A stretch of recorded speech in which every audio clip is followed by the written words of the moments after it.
Manipur Circle News ki maikaidagi mayam taramna oksari ngasi numidang waramda phongkiba pausesing da yawba headlines sing mayamda pawdomjari. Prime Minister Modi September gi anisuba sayol da Manipur da lakani panari. Leibak asi Prime Minister Narendra Modi mathang tha September gi anisuba sayol da Manipur da lakani haina panari mahaki khongchat asi gi mangoinana hojik lengaki official singna Prime Minister gi khongchat asi gi mari leinana makoi makoi gi oiba thabak thorom sing paikana ba haukre thajaba yaba mafamdagi phangba pauna hai mathang tha gi 13 natragana 15 da Prime Minister Manipur da laknanaba thorang tawri mak Mizoram da pangthokpa railway station sangaba gi thoram ama yoramlaba matungda nongthak lambi da Churachandpur lakani hairi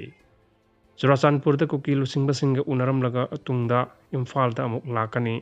mafam asida maha public reception ama pangthokadra natragana pangthok loidra haibadumadi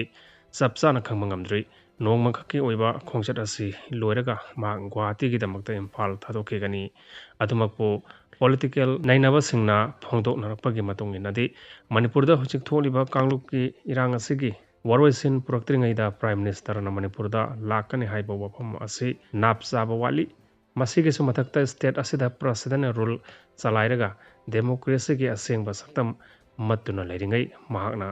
mangak thekatna Manipur gi miyam mangda lekpani haiba asi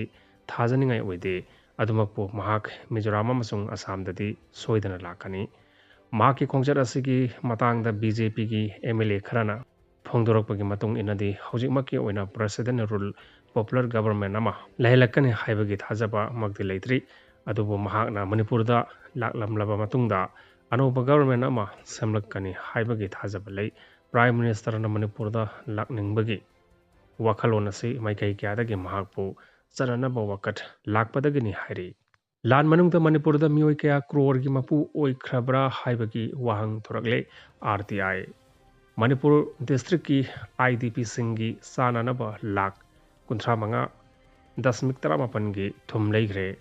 kumja lisingani kulhumdoi gi me ahomdagi thokiba kanglupe iranga mari leinana Moirang Assembly Constituency gi manungda hanglakhiba relief camp singda leiriba internally displaced persons singi damakta lupa crore 15.63 rom sading tawkhri haina right to information act ki makhada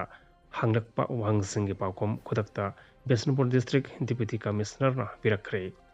RTI gi paukom aduda internally displaced person IDP singna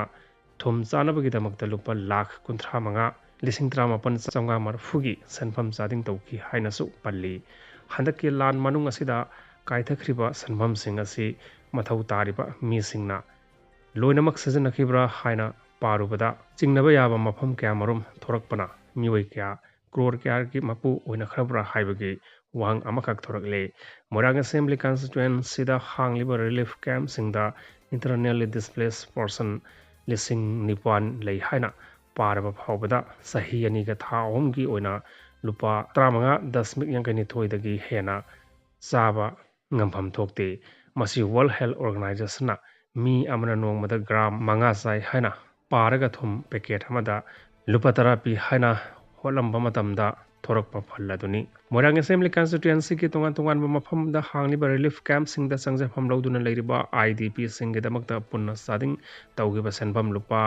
crore 15 lakh homputra lising maudra homdoi samaga tarani pani haina Bishnupur district ki deputy commissioner na RTI gi paukhom piraduna phongdokhi deputy commissioner na pirakhiba paukhom adugi matung ina Manipur da kanglup ki hana sunaba thodok hek thokhraba matungda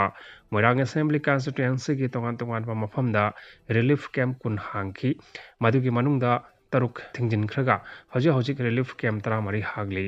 irang haukulakpa matamda IDP lising ahum samapan manga relief camp singda sangjafam lawduna lerami matung darakpada irang hena kangkhalakpa maramna relief camp singda IDP lising mari sanga nifuni thoi sangjafam lawduna leri IDP singna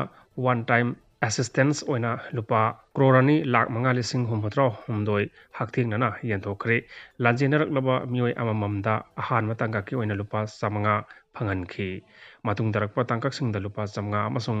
lupa lising phanganki haibagi record leiri hairiba senfam adu KM nodal officer sing amasung KM level committee singgi khutangda pigibani hairiba senfam asigi mathakta IDP singgi tangai phadana changdaba yadraba polam sing leinabagi damakta lupa crore kulhumdoi lakh kunmathoi lising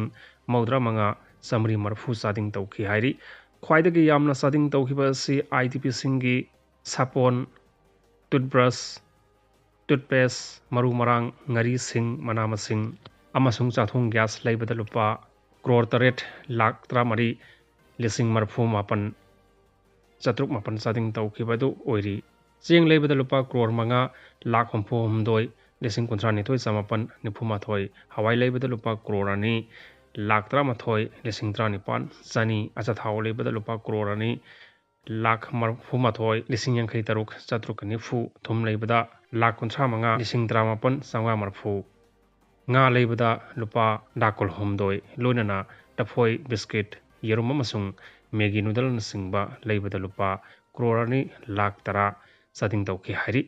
IDPsingna numit khudingi sijanagadaba atei polam sing leibada yamlabada senpam amasung sading tauki mopak leibada lupa